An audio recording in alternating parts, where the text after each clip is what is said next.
Hi, Michael Bettine here once again, and today we are going to be talking about bells of all types and sizes, right here on It's Cup of Time.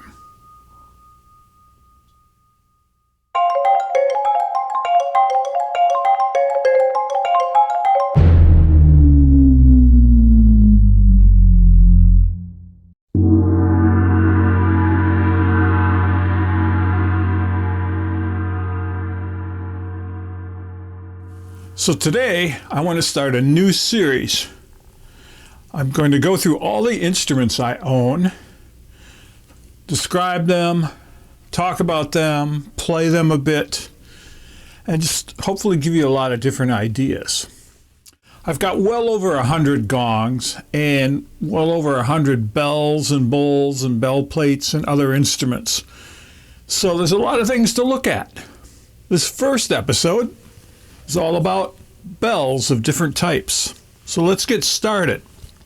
Bells are a great addition if you've got a gong or two, adding some bells. They're small, they're compact, and they're fairly inexpensive compared to other things.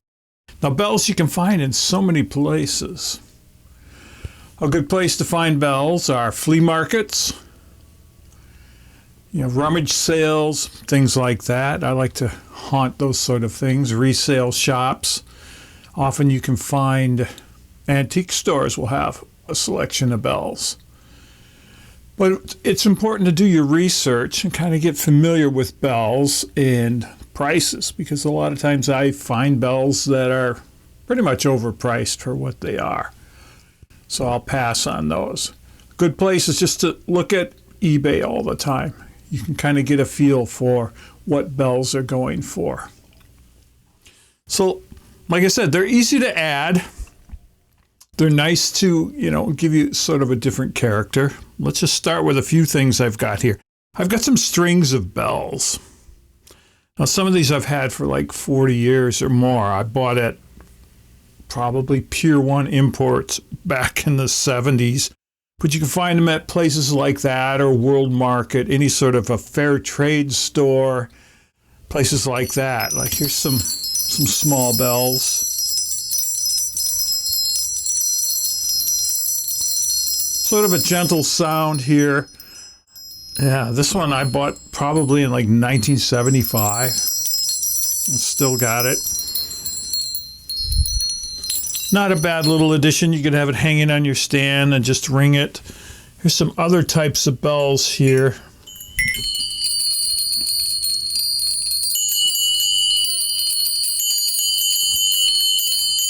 There's some Indian brass bells here. And again, they're good for like an interlude, sort of in between things if you're moving from instrument to instrument. Here's some copper-clad ones, some small copper-clad bells. A whole different type of sound.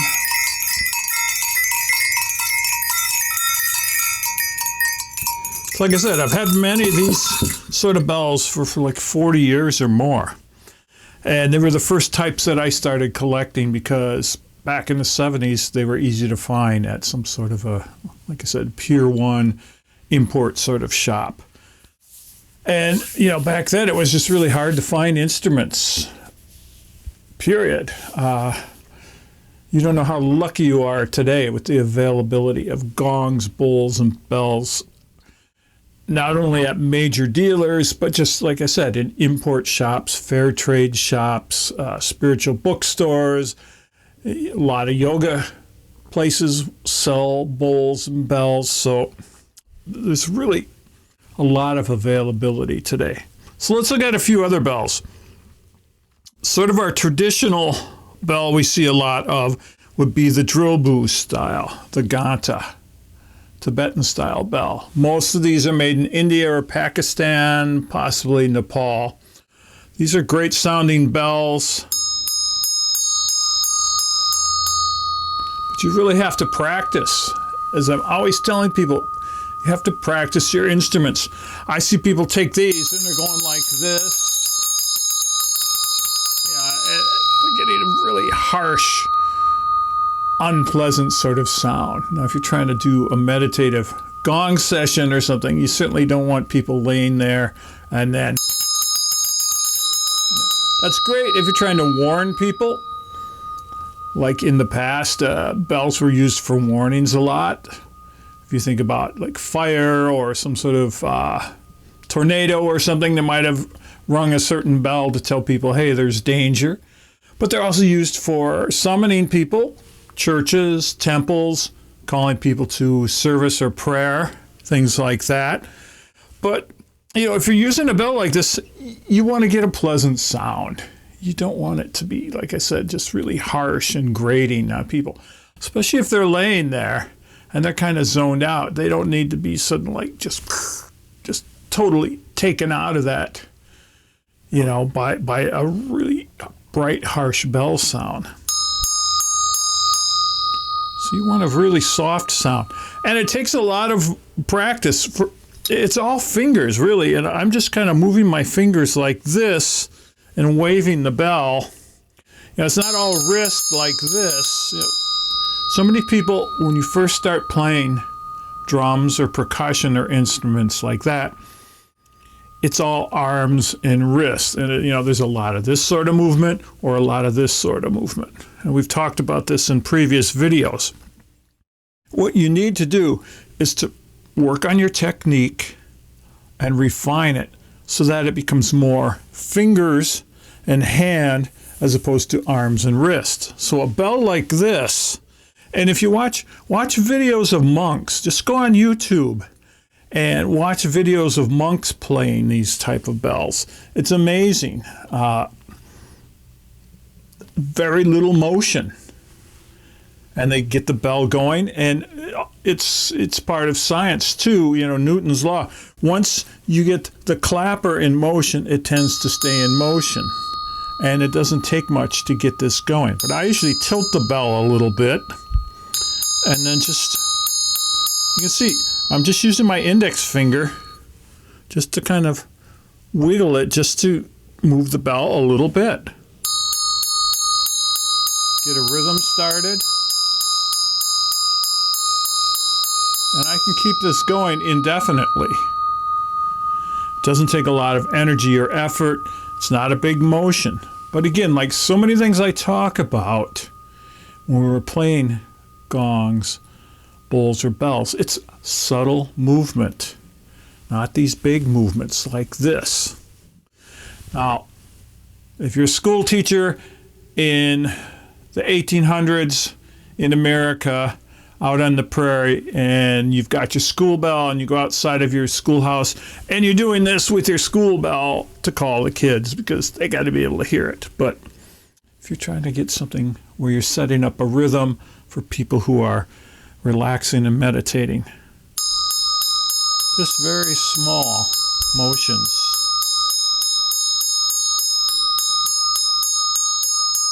And get a nice steady rhythm going. And part of it too is the clapper will bounce a bit back off of it. So once you get that going, like I said, it doesn't take much to keep it in motion. So again, this is a drilbu or a ganta. And this is a rather nice one. It's lathed inside. It's finished off quite nicely. The casting is pretty nice. It doesn't have the highest details that I've seen on some, but it's much better than others. This is a fairly new one. I've had this for probably like 5 or 6 years, and it was new when I got it. So it's not like an ancient bell. There's a slightly bigger one. This is from Meinl. Meinl is having bells made to their specs, part of their sonic energy program there. It's a little bigger. That's the same idea, just subtle movement. Now I like the Meinl bells because they're very quality type bell for a reasonable price, and you know what you're getting. So if you were to buy one of these bells from a dealer, it should sound almost the same as this. It's not like when you try to buy bells on eBay, sometimes it's really, a roll of the dice. You don't know what it's going to sound like. It could look great and all these pictures and description and all this, and you get it, and it just sounds like, not so good. Very dissonant. And we'll look at some of those type of bells here. But the Sonic Energy bells from Meinl are really nice. This is their medium one. And here's their larger one.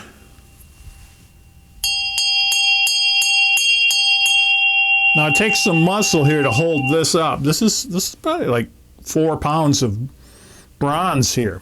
It's fairly heavy, so if you're going to hold it up and play it, and it takes a little more motion just to get it going. This one's kind of loud, you can tell. So I don't tend to really use this a lot in meditation just because it's got that volume. But these three make a nice little set. We've got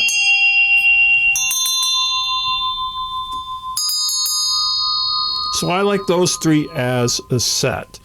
The two Meinls are, I guess you could say, a set. They're the medium and large bells they have, and then this other one just fit in perfectly.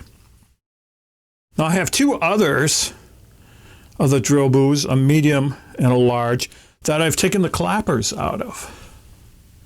And I've done this because I like to play them handheld, like with a mallet.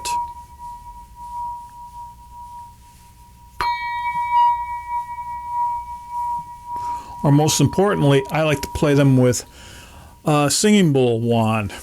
In my sessions, I rarely ever play a singing bowl with a wand. I use it with a mallet more as a percussion instrument to get that nice pitched strike note. But when I want a sustained sound, I'll use a drill boo bell. Now I've seen many people play these like this with the clapper in, and they'll play it this way. And that's all fine if you keep it steady and don't, get the clapper to move around and make extraneous noises. I find holding the bell this way rather uncomfortable. This might be the traditional way, but I often tend to go against tradition because I'm more about efficiency and the actual sound. I really do prefer to hold it this way. I find it more comfortable than to have my arm or hand. I've got to have it this way. I prefer this. And I can play indefinitely like this. And it gives me more control over what I'm doing because I can really feel how the wand is connecting with the bell. I can adjust it with my hand. It's easy to walk around too like this. Sometimes I'll walk among the people. So I find this, to me, it's more practical, more efficient, and I just prefer it this way.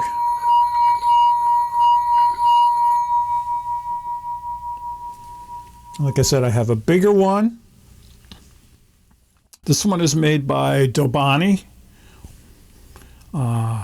Very similar to the Meinl one. Both of these, I believe, are Bettine ones, similar to the Meinl ones. I got these before them. So we have a bigger one, lower pitch. And again, look how easy it is to play. And I think it sounds as good, if not better, than a lot of singing bowls I've played. And I can walk around with it. Things like that, whereas sometimes if you try to walk around with a small bowl in your hand, trying to keep it, in your hand and keep it steady is not easy. And if you're carrying a big bowl, that can be a lot of weight and you just get tired of it. But I really like using these with a wand if I need this type of sound.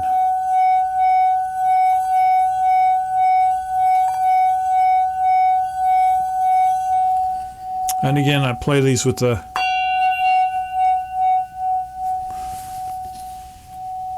mallet.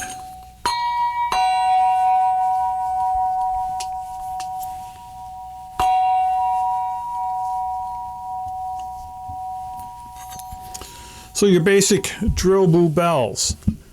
Something to practice on if you've got a bell and you've never played it with a wand. If you've got a wand from a singing bowl, try it. And, try it this way first.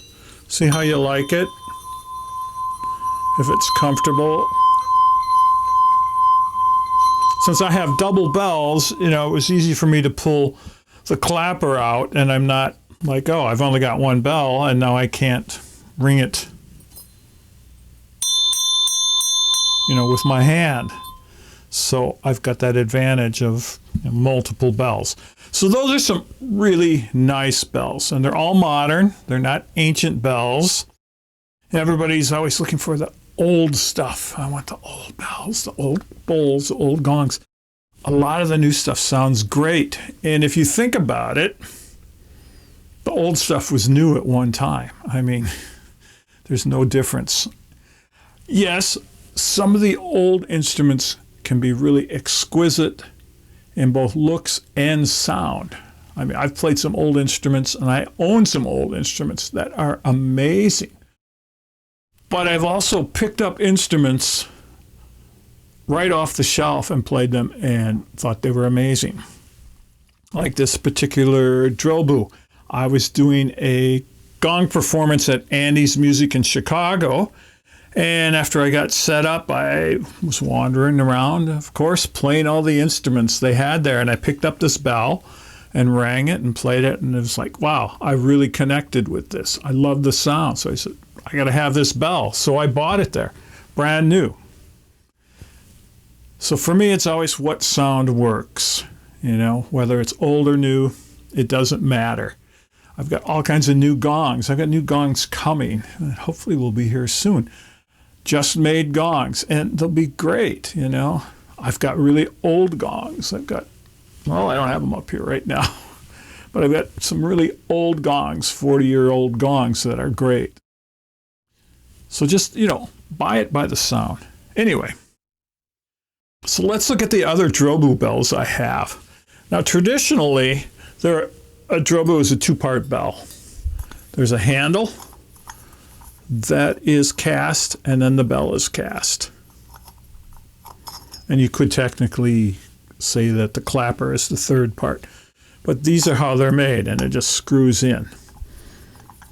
So most of what I would say are better quality bells have a screw-in handle. I've seen some with a wedged-in handle. And then I have this one here. Well, it's hard to see, but you can see I can wiggle this. There's a half-round surface coming up from the bell and a half-round coming down from the handle. And then there's a pin in it. Kind of a cheap way to do it. And it's got kind of not a bad sound, it's a little dissonant. It's kind of a cheaper bell here. And the inside is unfinished. It's got a real small clapper, just almost like a little weight in there. So it's quiet. It's not too bad. I think I picked this up off of eBay as part of a package deal where I bought like 10 different bells. And I'll do that sometimes because if you know what you're looking at, you can go, okay, there's 10 bells. I know like 3 or 4 of them are going to be real good. The other ones aren't going to be so good. I can either keep them or maybe sell them, resell them. But package deal there. Here's another drill boo. This one's pretty rough cast, real rough inside, a real rough clapper. Not a bad sound. I don't think it's as good as some of the modern ones. Like,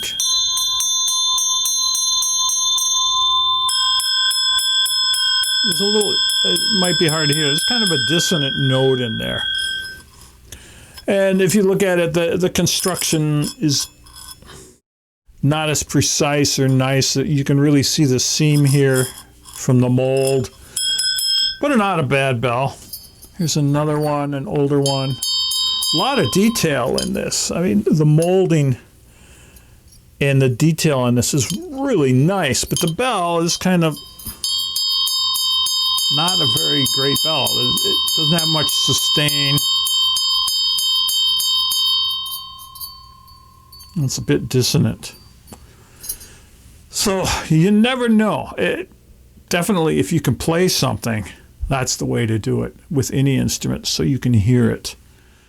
Here's another type of bell. Again, part of a package deal. Some sort of Indian-made bell, decorated with flowers. More of a straight cone-shaped bell. Thinner wall. You can tell it's got a thinner sound than like the drill boo. It's got more of a solid sound from that thicker wall. But this has got a really nice sound to it. Again, it's got a small clapper. Looks like probably a lead weight in there. It's on a little piece of wire. Not a bad bell. Here's a Chinese style bell. You'll see a lot of Chinese ones with this sort of fluted edge here.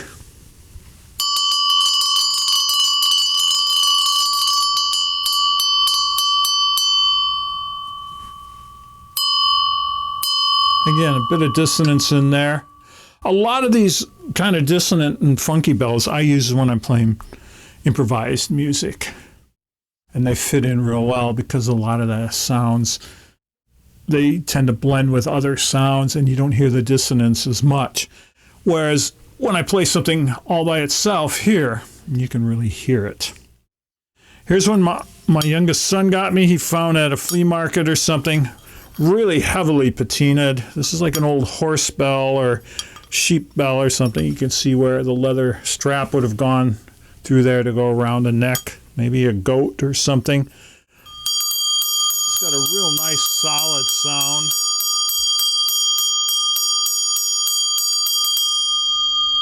So again, sometimes at flea markets, antique shops, places like that, you can find some nice sounding bells. Just have to watch. Sometimes they'll have the prices really jacked up on those things. And this was in a previous video. This is the gokore from Japan, a real heavy walled Buddhist bell. Not as much sustain, but a real heavy percussive sound. And again, you can see I'm just small motion. And to see, if I hold it straight, you're going to get the double. It's going to go back and forth. But if you tilt it, gravity is on your side and will keep it from going up and hitting the opposite side. So bells, I like to use them, like I said, the drill boos without a clapper as a singing bowl. I like to use them maybe at the beginning or end of a session to sort of signal things are happening or things are closing, or even in between events as sort of we're moving from one thing to another. They make a nice transition type instrument. Okay, other bells I have here. I have some what are commonly known as elephant bells or claw bells. And these have small little tines, hence the term claw. Yeah, let's get up here and get a good picture of this so you can see it. They have these little tines on there. And the clapper is actually hitting the tines, so they tend to be a fairly gentle sound on the smaller bells.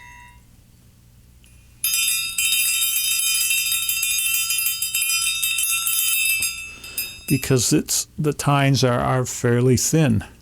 Now here's one, but it's actually got a couple, it might be hard to see, there's two bells inside instead of a clapper. It's kind of a weird sound. If I could get the bells out, I would probably put a clapper in there. But I really don't want to try bending any tines because they could break off. Here's another smaller one, although this has got a handle on it. It's kind of rare to see them with a handle. And again, a very light sort of sound.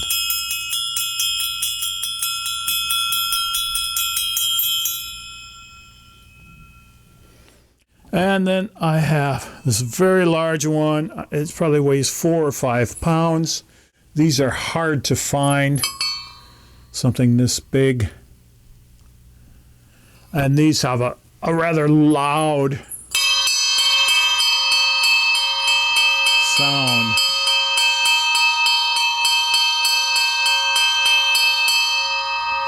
So something like this, again, I would tend to use it more for improvised music. I might use some of the smaller elephant bells as sort of a gentle sound, again, in between sections or something in a meditation type thing. Or I like to use those, again, in improvised settings a lot, just because they have a kind of a unique sound. Now, the big thing we see a lot of nowadays are the koshi bells, the tubular bell with the little chimes inside, usually like 4, 5, or 6 chimes. Well, here's what they're modeled after. This is one of the original. I've had this for quite a while. It's a copper clad, it's iron, and the sound inside comes from 2, 4, 6, 7. There's 7 metal tines in there that ring when struck. So this is what the koshi bells and other similar types are modeled after. This is much bigger. This is probably like, what, 10 inches. It doesn't have the soft tune sound that we find in the koshi bells, but this is the real deal here.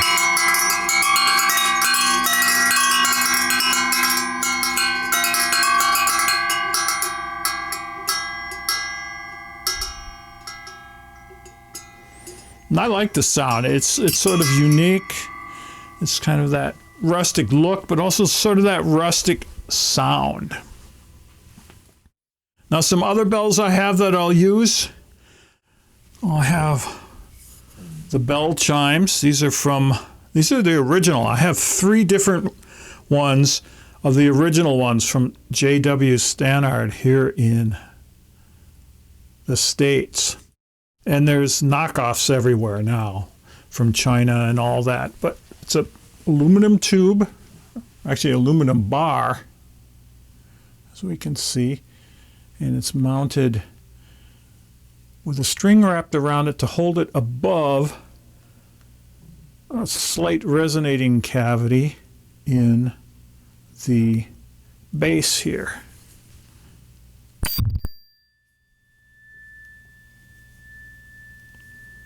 You get a really nice long lasting sound, bit of attack, and then just this nice ring that evaporates. So this is a single one. You can hear it still going. It goes for quite a while. I also have a triple one. These are a little thinner bars, I think. No, these are the same size bars. Okay. So it'll have the same note on the bottom, but then 2 higher notes. That high one is really piercing there.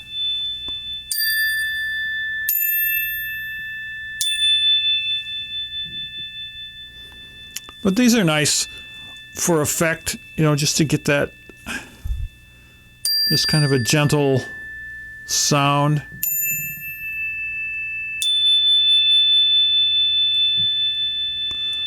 And then I also have a 5-note one. These are thinner bars, but we have the same low note. And you can tell it doesn't have the same volume. It's a little smaller. And then in between notes, compared to the 3-bar here, this is a chromatic one.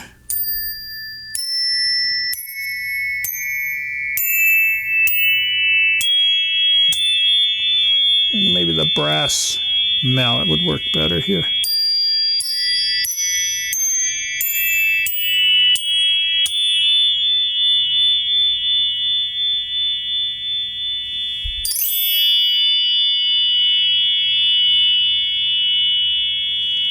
So those are nice. I usually use the single one or the triple one.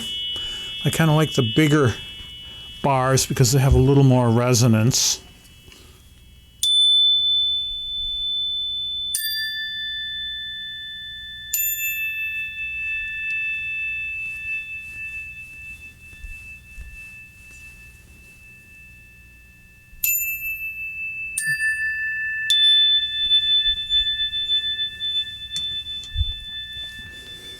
And you can find these on eBay. The less expensive Chinese ones you can get for fairly cheap. If you keep your eye open, you can actually find the Stenard ones on a real good deal. Otherwise, if people know what they are, they tend to charge quite a bit because they know these are the originals and they're a better quality. They're the real deal, so to speak. Up here, I have 2 bell trees. And this one is half of what is commonly known as a Chinese bell tree. I bought this in 1974. And the whole bell tree has 22 or 23 bells on a wooden stand. And you'll probably recognize this sound. I just needed a smaller one for certain things I was doing, so I took it apart. I'll have to put it back together, but you'll recognize this.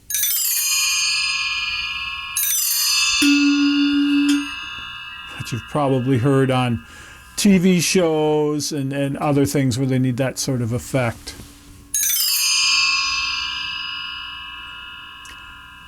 Now this other one is actually chromatic bells. This is from Steve Weiss Music. So it's C to C chromatic bells.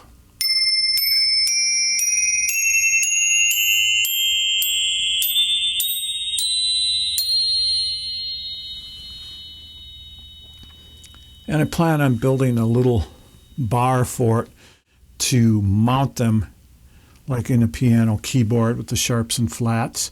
And also so that I can take separate bells out and use them for specific things.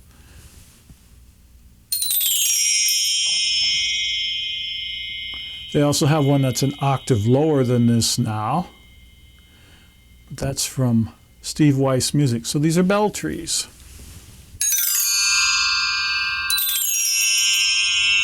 Kind of a nice effect, although for a meditation thing, I would tend to want to use just a couple of bells. Oops.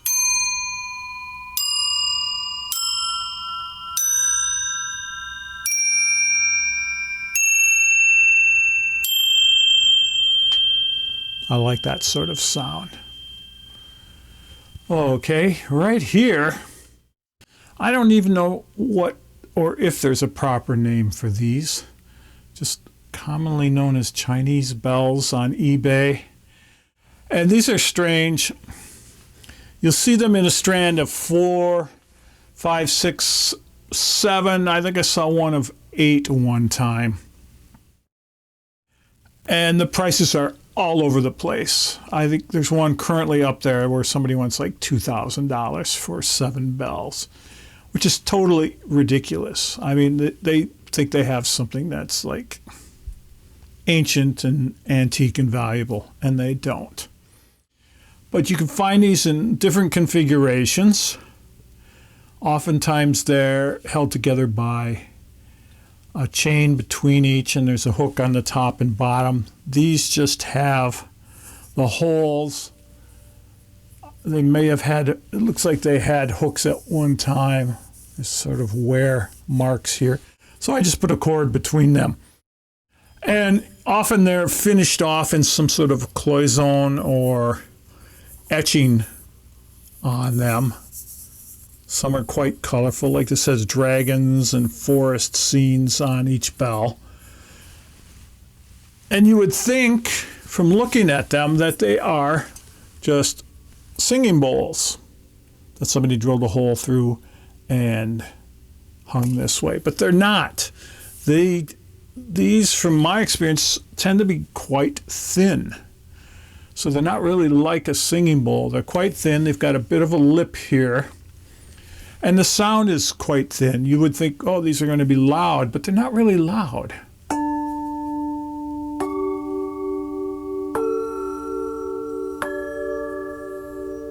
But they have a really nice, gentle bell sound to them.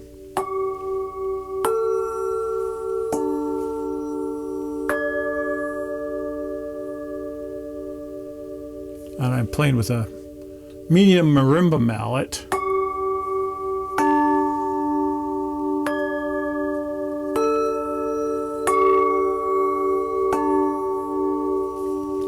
So those are nice. They're nice to use because of the softer sound. And again, sometimes you can get a set. This is about probably a 5-inch one here. I've seen them go down to about 3 inches, and the bigger ones up to like 9 inches or so.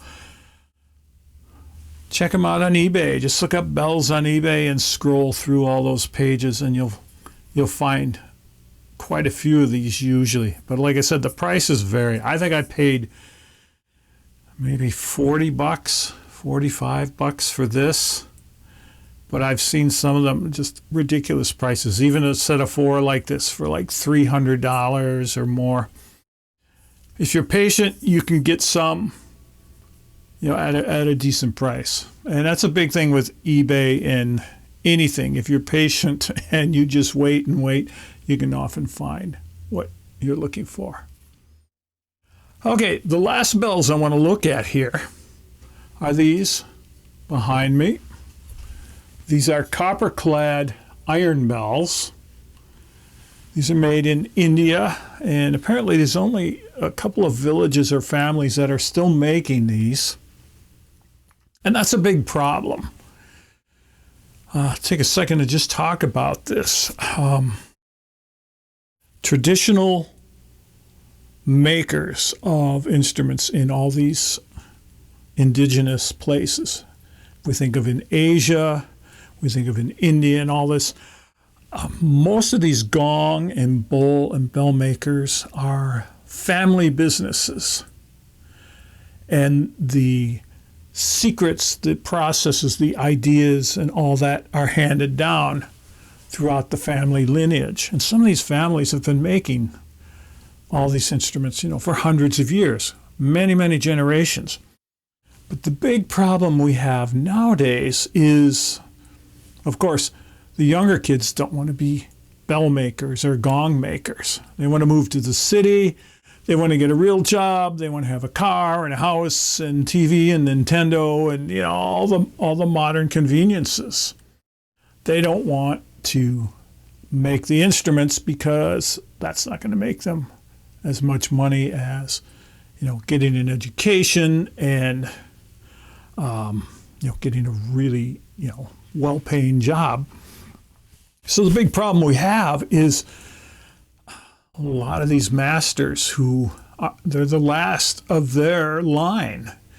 And some of them, they're in their 80s or 90s now, and they might have some apprentices, taking over. But in a lot of cases, they don't. And when these people die, not only will their instruments that they are making die with them, but their knowledge of making these instruments die. And that's really tragic. And this is where we're talking about old instruments. It's not just that they're old that makes them better or anything. It's just that they're old. They were actually made. And somewhere along the line, that line will stop. So that's something to really think about You know, we're fortunate right now we can still get new instruments from many of these makers, but who knows, in 20, 30, 50 years, are any of these still going to be made?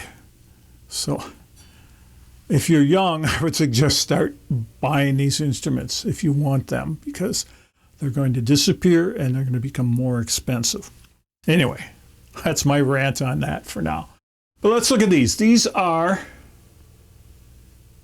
usually made out of scrap metal. Let me take one down. They're very roughly made, and they usually have a clapper in them. Here's a clapper I took out of one. It's kind of a very rough, whittled or hewn clapper to go inside here. I take all the clappers out because I like to play these with mallets. And again, if the clapper's in there and the bell gets swinging, then I'm going to get extra sounds. I still have all the clappers because if I need to put them back, I can. But there's a large clapper.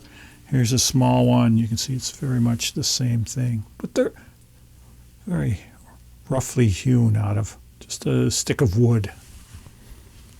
So these are usually made out of scrap metal, out of cans, things that are being recycled to make bells, usually like iron or something like that. And there's no welding, there's no screws or bolts really, they're just kind of hammered together. There's some, you can kind of see there's little pegs in there that go through when they bend it around. And then they dip these in a solution, a copper solution, and apparently roll them in the dirt or something after that, and that's what gives you this very different mottled sort of look. So each one looks unique. And you can kind of see it inside here, these little rivets or something. I don't know if we can get a good picture of that. You can see it's hard to see. There's little rivets in here that it's all held together with. But these are all roughly made. They're kind of beautiful in that sort of look. And these bells are probably very recent. I mean, I've only had them for a few years. Some of them like 5 years, some of them like, you know, just a couple of years. But they're great little bells. And you can get them from really tiny ones like we were seeing here on the string of bells, just real small ones that hardly make a sound, up to really large ones. Here's a big one. I've seen some even bigger than this. But they have a really nice resonant tone.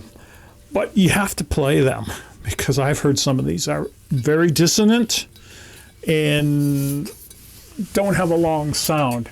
All of these I've picked out by hand at various shops. There's 2 places near me that carry these. There's a place in Southern California I always go to when I'm visiting out there. They often have a huge selection to choose from. So I'll pick things out in person. And I put this sort of melodic set together by ear. And another tip of what I do to help me in shopping for things, so I don't buy something that sounds the same as something I already have. On my phone, I keep a recording of my bells and some other instruments. So when I'm shopping for these, I can put earphone in one ear, play the recording, listen to it, and then play some bells and try to match them up and find notes that I don't have. So that's something I've been doing for years. Is some of my instruments that I key off of, I will have a recording of them. And the recording is just a progression through these. Like I'll just play, like start at the bottom.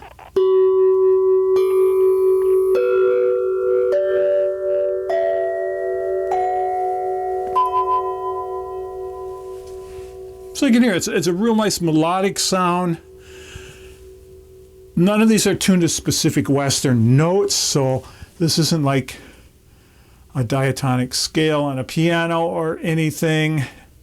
It's not necessarily a pentatonic scale on a piano, but it was all picked out by ear by starting with, I think I started with 2 bells, and then I added a third, added a fourth, added a couple more, and as we go on, I keep adding to them. So I like to use these to add sort of a melodic component to my sessions. So let me play a little something, and you can kind of get the idea of how they work. And again, this whole setup was put together by ear to create just a nice melodic scale, but not tuned to like a piano or anything.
So there's just, a short idea of using bells in sort of a melodic capability.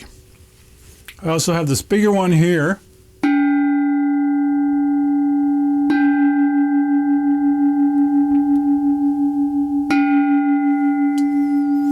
So they have a real nice resonant tone to them. Now some of these I got from Steve Weiss Music. They do carry them. They're commonly known as Nana bells or Noah bells, or just copper-clad bells. So that's what to look for. You can also find them on eBay and a lot of small import shops like fair trade stores and that. That's where I found most of them. So look around in your town or the next town, look for some sort of a fair trade store. And you can often find a lot of great bells and singing bowls and other sort of little percussive instruments. And a nice thing about the fair trade stores is the prices are usually reasonable, and you know that the person making them is getting paid a fair wage. So that's one place I like to shop for everything, because you can find some great stuff there. So that's bells. If you have any questions, put them in the comments. And if you like the series, hit subscribe and you'll be notified when the next one comes up. So next week, we are going to be talking about Burma bells and sound plates, all sorts of things that go clang. So we'll see you next time on It's Cuppa Time.